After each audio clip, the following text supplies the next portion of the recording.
meetings. We Now, are meeting. you have a performance evaluation that you'll work off of, but that's it. So are we okay with tonight with Mark being a little selfish? Let's move it right along. Okay. So I went ahead and put us live on YouTube. I did just turn off the mute so that everybody didn't have to hear your sob story about the Celtics. And, and now I am putting a Sob story. So yeah, so this is being live streamed on YouTube, just so that you all remember that that's the case. And I think we should all be good now because everything's running smoothly. Go. Okay, let's rock and roll. Heather's with us. Let's see, Mark's here. Kathleen, Present. Barb, Here. Tracy, Here. and Sue. Present. Harold, Okay, one table's here and one table's present. Mhm, there you go. I see you all. Okay, any public participation? We do have Amber and Heather with us. Okay. Yep. All right, then I need an approval of the minutes from the September 2021 regular meeting.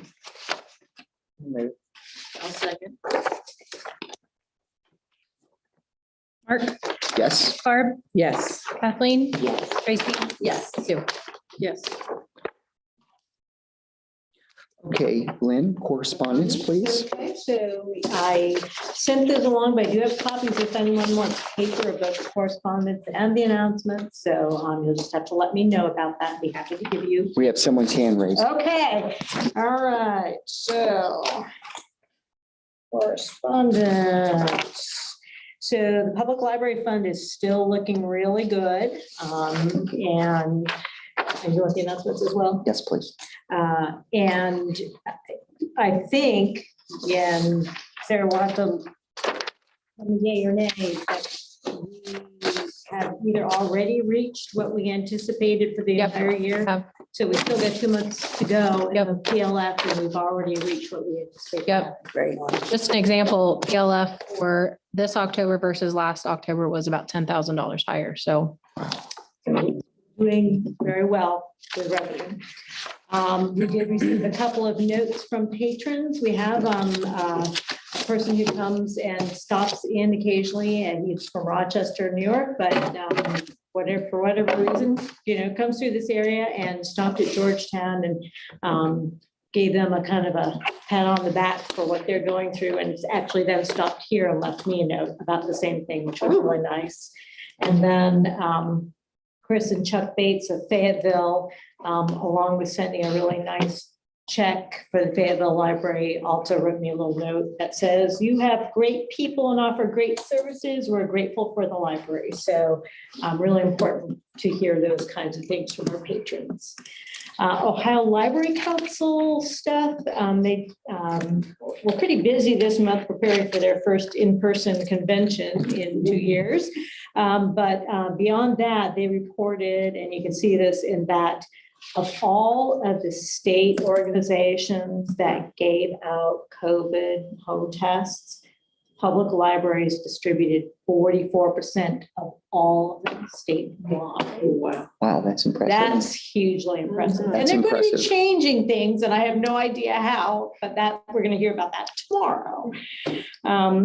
And then some typical things coming up is E-rate cycle starts yet again for next year. And so they're going to be giving us our webinars about that. And then there's a new program called Northstar Digital Literacy Program that's being handled by Oakland. And this is a set curriculum for helping teach digital literacy skills. So really, it's kind of a formal way to carry on the Guiding Ohio online work that we did in the past. And it may set us up for being able to actually participate in that grant again later on. And then they're also polling us about our library infrastructure so that they can, use that as a way to help lobby the legislature for continued good funding for libraries, because our buildings are not getting any younger.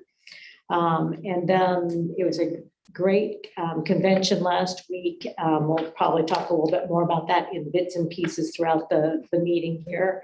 But I will remind you all that part of the budget that was passed included a provision for libraries to give free copies of certain ID cards. And this is, we were told that this has to do with voting and that kind of need. So, and that went into effect on September 30th, and we'll just see what the demand is in this area.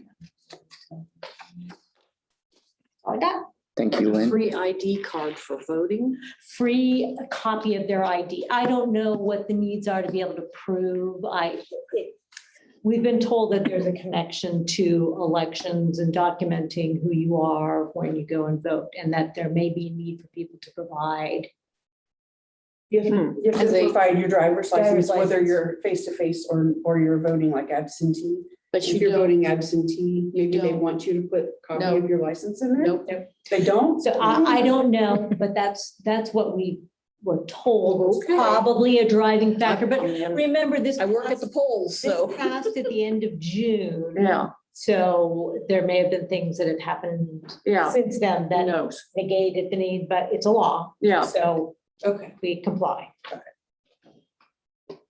Okay, thank you, Lynn. Mhm. On to reports, and starting with the financial report, Ms. Sarah.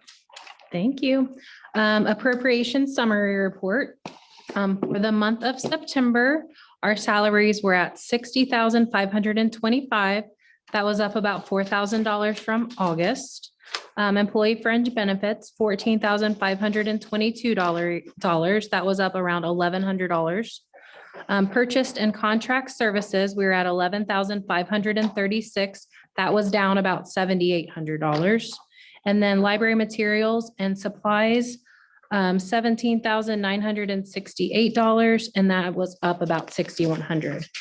For the total month of September, our month-to-date expenditures, $110,771. Bank reconciliation report, for the month of September, we brought in $82,364 for receipts.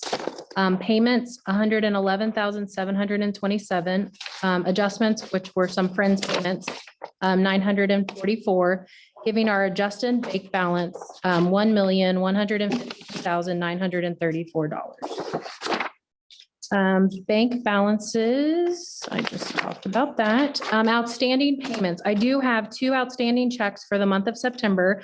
I have a payroll check for Sam, and then I have an expense report for Brooke. So our employees need to do better at cashing checks. Just saying. Cash summary by fund for September.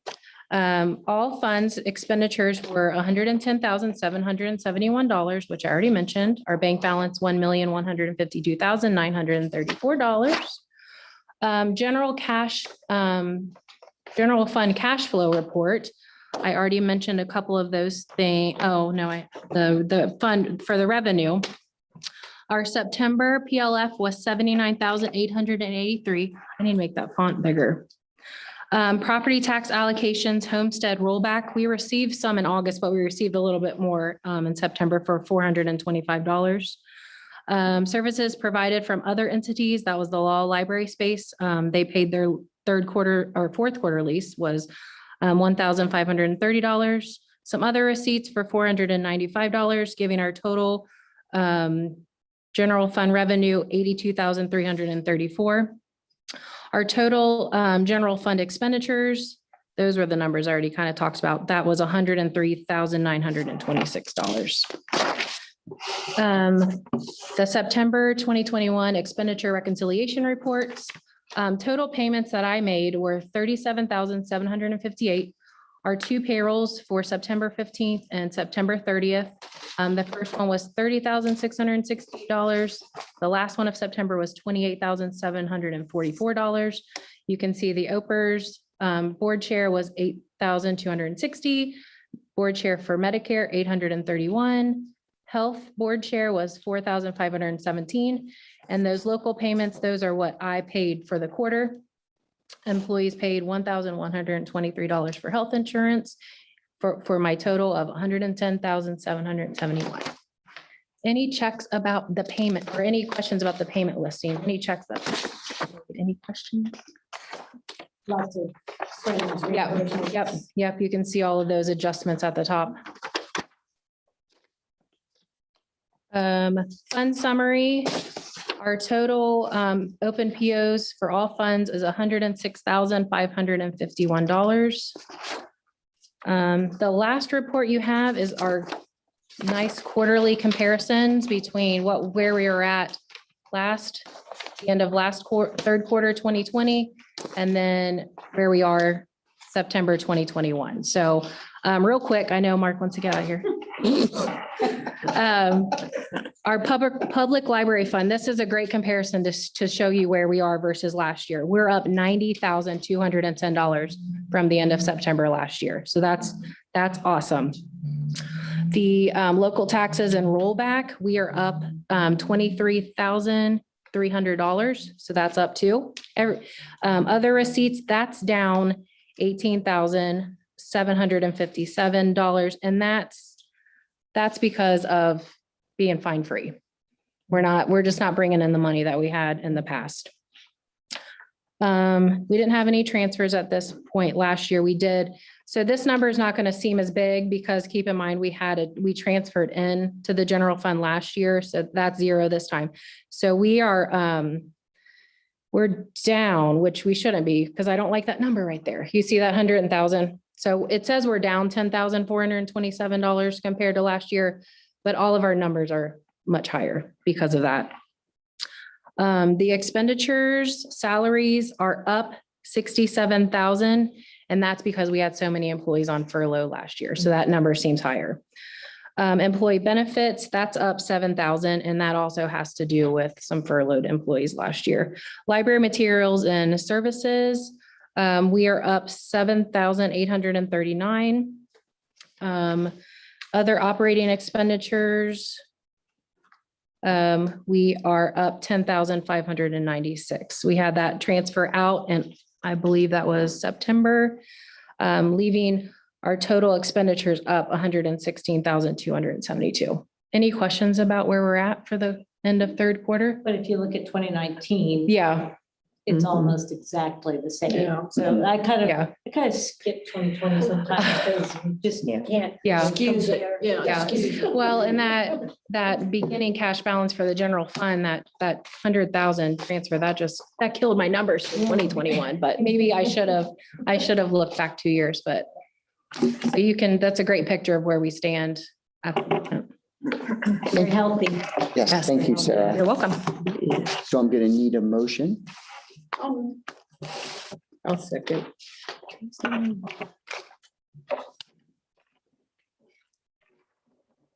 Yes. Barb, Yes. Kathleen, Yes. Tracy, and Sue. Yes. Thank you.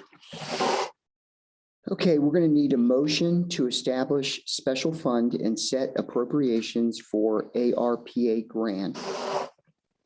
So that's the 400 times 212,000 restricted federal grants and aid, $40,340, 400X, 391,000, purchased and contracted services, 7,999, 400X 451, 1,000, general administrative supplies, $18,015, and 400X 750, 1,000, furniture and equipment, 14,326.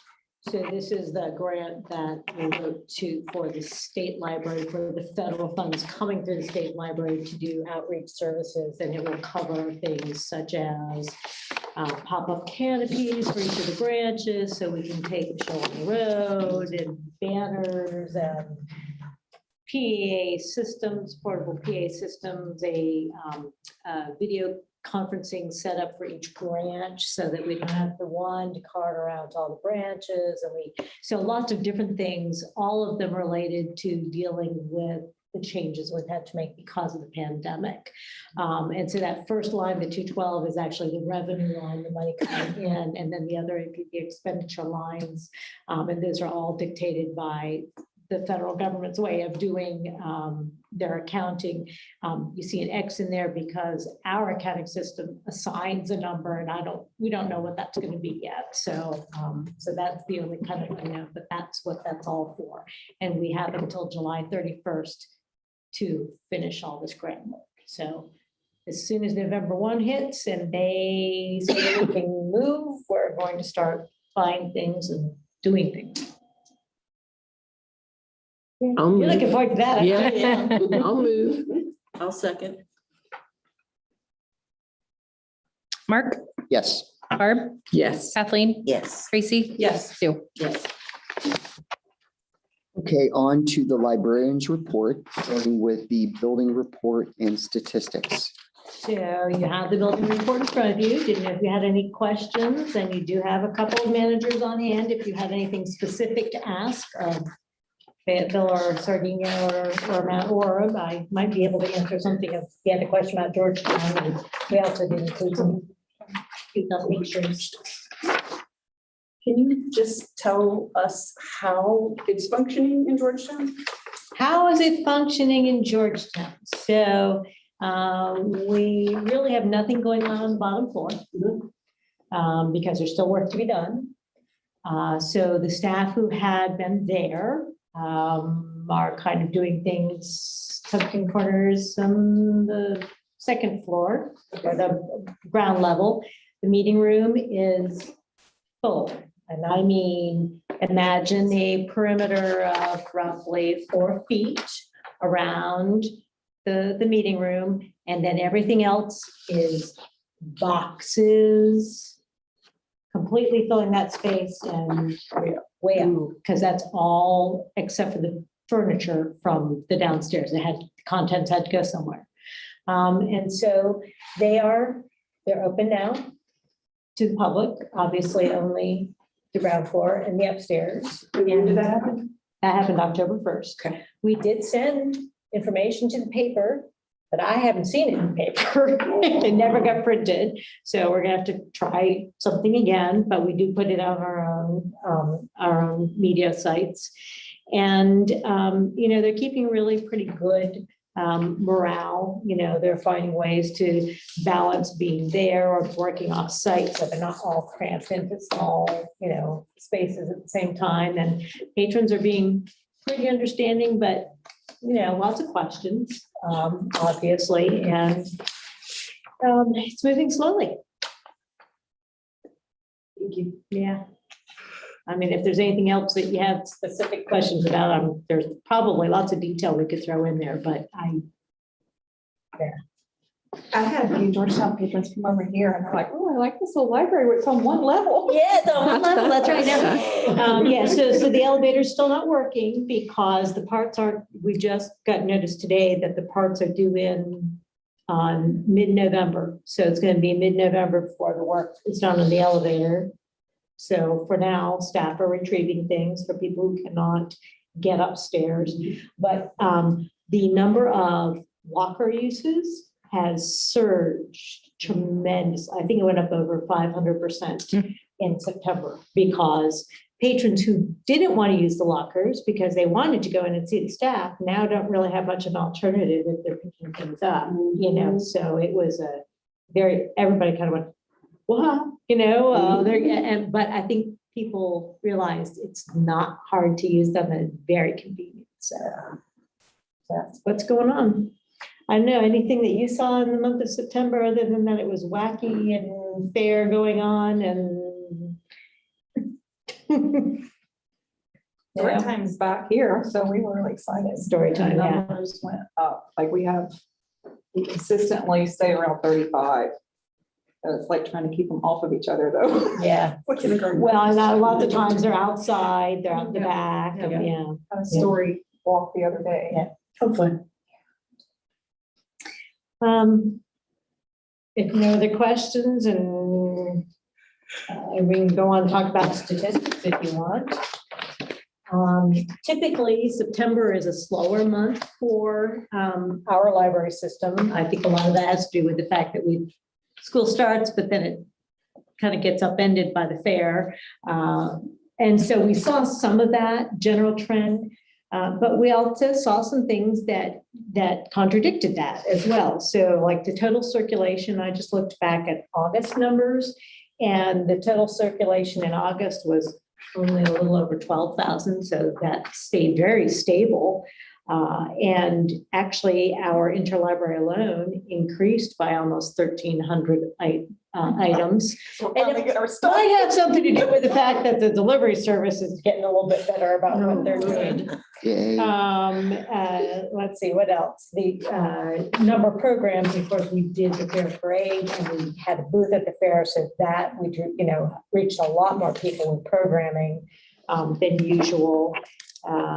And it's not a time when we have time to do anything in terms of reading at all. I know that many buildings were already preparing for fall book sales, so they'd already done a lot of that. And then the other thing is the curbside. The curbside numbers were 38 total in August, and they went up to 585 in September. Part of that was due to Georgetown being closed, but a lot of that was due to giving out COVID tests. And then the same is true for the locker usage. A lot of that was due to Georgetown finally, those numbers going up. So, and I think you were given all the little detailed reports as well. We try to do that on a quarterly basis, just so you can see those and be reminded. But for the first time, you got one that was the Brain Fuse, I should say Brain Fuse at the top. That's our virtual tutoring service and the virtual job coaching service. So I thought you might want to see those numbers. The homework help line is actually, and that's the second line of numbers down. That's actually the number of people who took advantage of the live tutoring part of the service.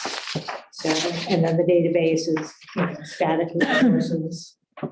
So be interesting to see how we can keep that moving and growing.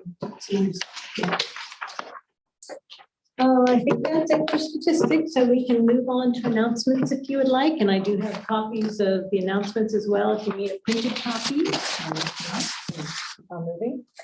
So I will try not to belabor anything that's been written. We did talk about Georgetown already and some of the things going on about the water damage. I will say the first company that was in Belfour who came to do the initial cleanup have not been very good about following up on things. So we decided to remove them from doing those services, and we've got Rumpke Restoration coming in instead. And so, yeah, we were disappointed. The adjuster was disappointed because his experience was not bad with them before. And Yeah, they're a they good just- company. they They're a just- big company. Maybe we're too far away from Central. I don't know what that all was about, but, and then the elevator, we do have a tentative date for that to be repaired. So that will really help restore, patron access to the upstairs. And did they tell you elevators are a nightmare? I mean, repairs, getting someone to do the work. Well, we are fortunate in that we have Tri-State Elevator. We have them on contract and they do quarterly servicing. Okay. So they right there and they're the ones who've been saying, okay, we just got this notice, delivery is supposed to be November 19th. So we hope that's the case, supply chain and delivery. That's yeah. So we'll see how that goes. And in the meantime, library design, we met with them at the conference. Actually, Tanya and Heather went on Wednesday evening. So we all met with library design and did some finalizing of some potential actual plans for furnishings in the downstairs. And so we expect numbers by the end of next week, I think he said. So It's gonna be interesting. yeah, it's gonna be See what the interesting. numbers are. Well, I don't have sticker shock so much anymore because I know what library furniture and shelving costs, but our adjuster has not taken it very well. That's all I'm gonna say about that. I sent along the community engagement report, so all of that is, you had a chance to look at in your packets. I do believe, and if Amber is still listening and can chime in, she could let me know. But after her meeting with the Brown County Safety Net and then getting turned back down by Interact for Help for funding of their website, I heard yesterday, day before, at some other meeting, that United Way was actually going to fund the website for the safety net. So that's kind of cool news that we'll be able to, have that helping to support in general and kind of breaking down the silos between different service providers so that everybody knows what's going on and people can be best served. And then, yeah. That's actually news for me. The last meeting was canceled that last Friday, so I haven't had an update yet. So that's good to hear. Yeah, now that I've had a little time to think about it, I believe it was Jennifer Patrick reporting at the Chamber's Economic Development Committee meeting yesterday when she told us about United Way. So I'm assuming I'm not confusing, two different organizations, but I believe that's the case. The nice thing is, since our last meeting, not only have we been told that we did get the ARPA grant, the $40,000 to the state, we also got notified just the end of last week that we are approved for the emergency connectivity funding. And so we are getting ready and we'll be asking you to add this, slip this in, an approval of the purchase of the laptops to check out through that grant. I mean, I know that we've got the grant funding and so it's not like we're spending the money, but it's more than $5,000 and I technically can't open a purchase order for more than that on my own without your approval. So we're going to ask for that approval. And then we got the check from Millicron. I believe that was just Monday for supplies for the 3D printers, but we haven't heard yet whether the printers are on their way. But who knows? Delivery, supply chain, delivery delays, whatever. And then we did apply for the Cook Family Foundation's regular annual grant request, and I gave you a copy of a summary of that in your packets, just so you could see what we were asking for. So I think the only other items that I wanted to make sure I pointed out to you were number 7, which was that our library was nominated for the Chamber of Commerce's annual Drucker Award. People recognize that we were an incredible resource to begin with, but that during the pandemic, we really stepped up and did good service for our community. And then we'll be holding Staff Development Day on the 12th of November. And we are splitting it up so that instead of having everyone together here, we're going to have Fayetteville and Sardinia staff in Fayetteville. And then we'll have Mount Auburn, Georgetown staff here in this building.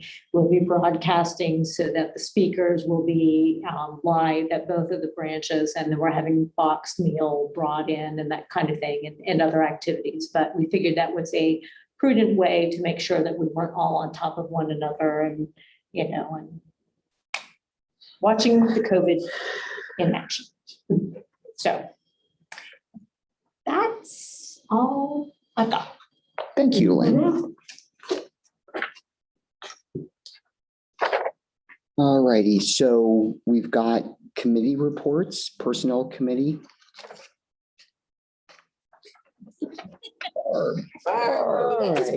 Barb.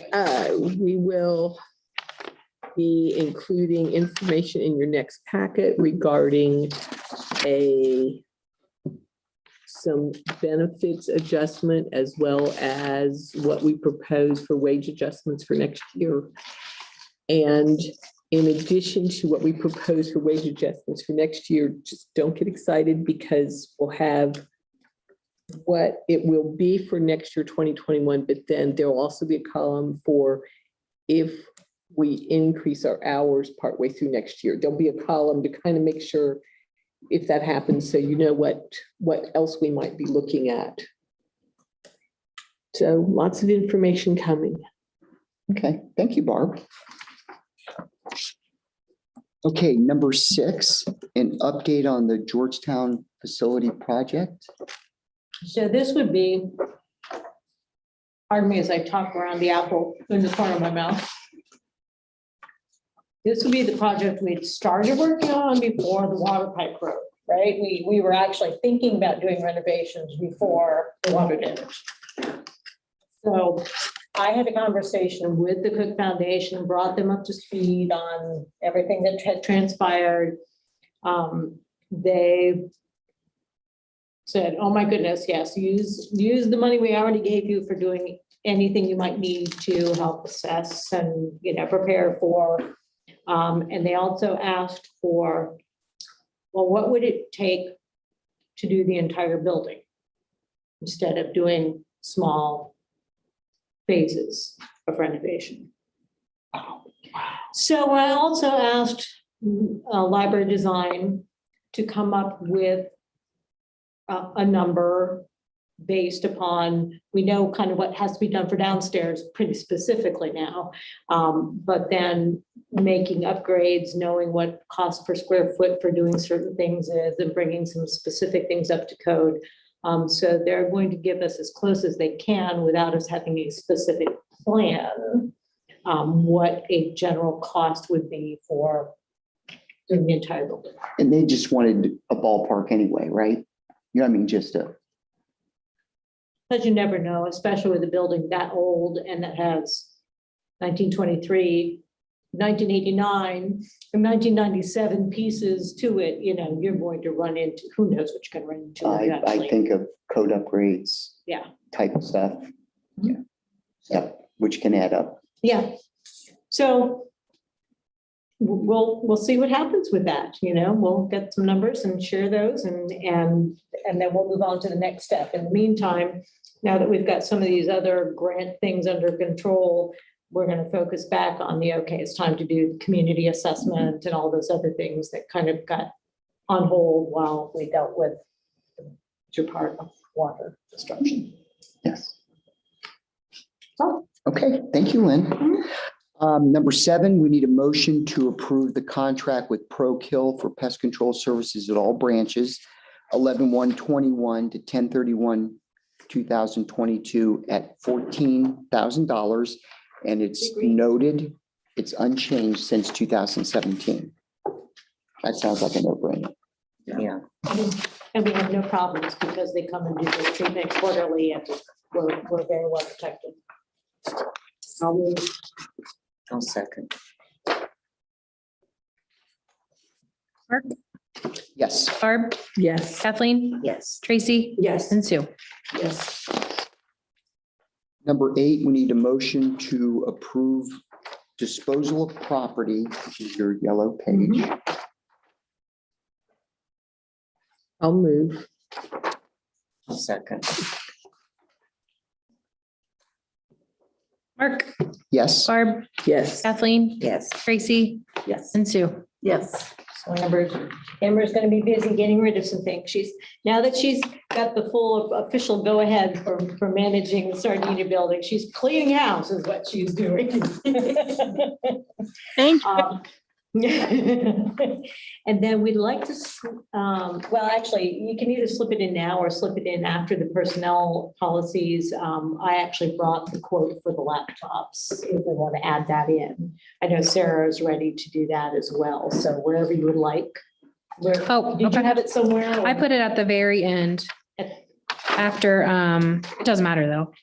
I have it after, Well, my list says we have to go to personnel policy. Personnel, right. that- I have it. I didn't make, okay. I have it right after personnel. We can do it at the very end, Mark, and make this meeting last really long because we know that the green is not your favorite color, right? Yes, all right, let's do it now. Let's do it now.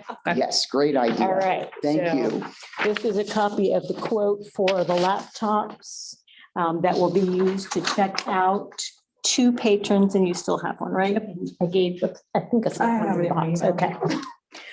So the grant covers, this is the grant that's run through the E-rate system, and normally E-rate only reimburses a portion, but for this new program, E-rate reimburses 100%, except that they capped individual laptops at $400.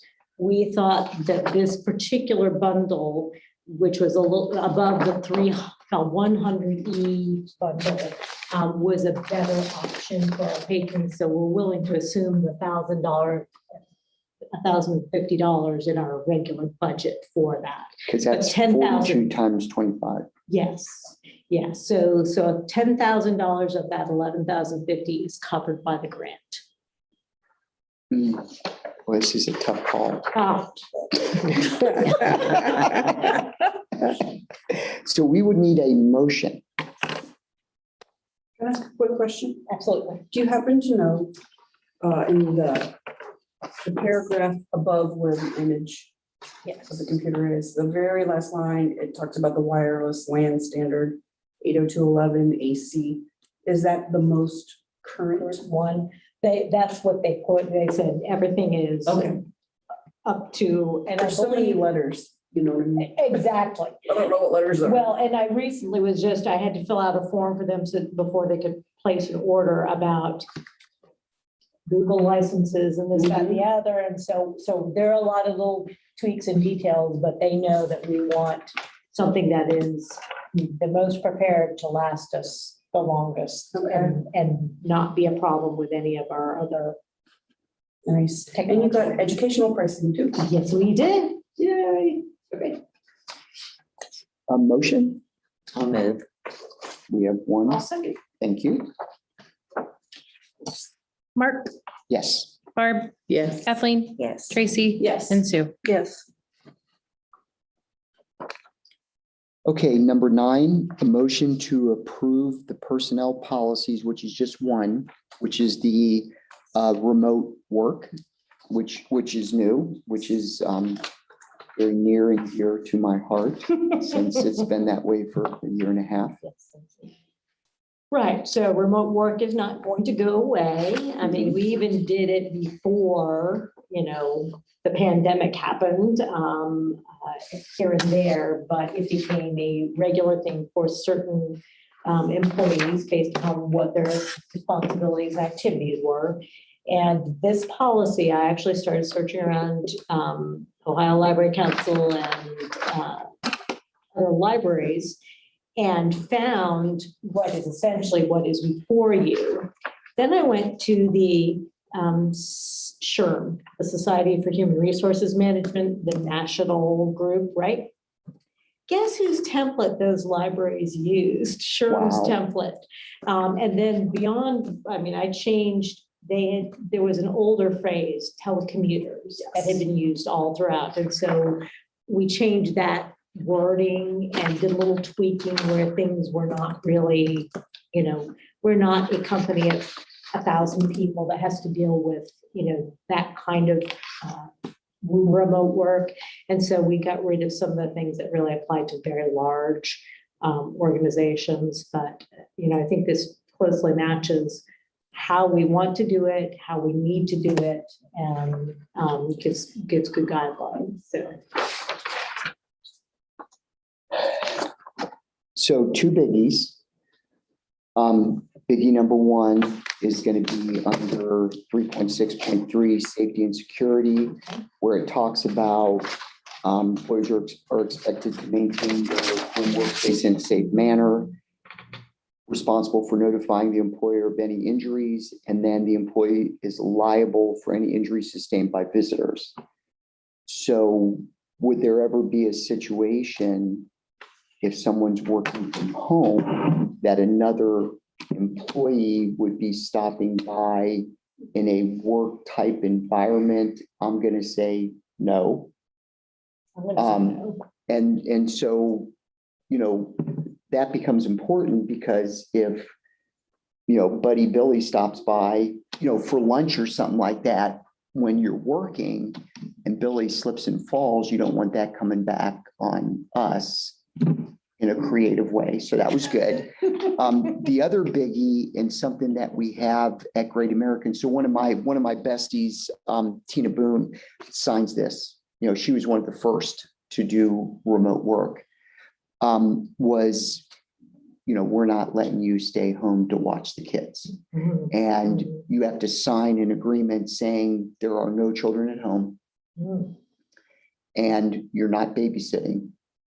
And that was the only way Great American was going to allow, a huge stipulation for that. So it was good to see that in there. Mhm. Mhm. But other than that, I like it. This looks pretty standard, and we're using a template, Right. a well-seasoned template.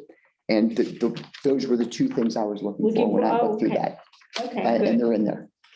So- Yay, yay is right. Yeah, so I mean, What did I miss? What did I miss? I give it a thumbs up. Yay. I didn't see it at first with the Oh, childcare and I'm, Yeah, it's yeah. not, it's not its own segment. You're right. It's in there. Yeah. Anybody have any questions about it? Or then we need a motion? I'll second that.